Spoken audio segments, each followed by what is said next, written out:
Hello everyone. In today's video I will be showing you how to set screen timeout.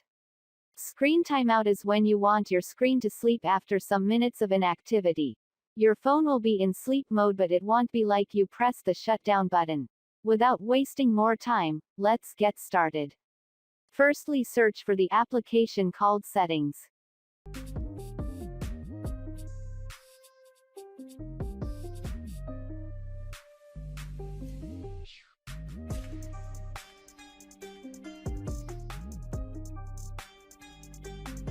Once you found Settings app, then you are going to press it.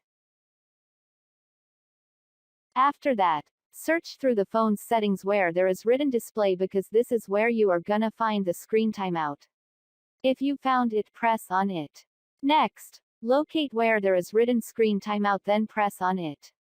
On the interface you are seeing, you are going to select the time which you want. Like if you select 5 minutes, then this means that after 5 minutes of inactivity your screen will go in sleep mode. That's all for today. Thanks for watching.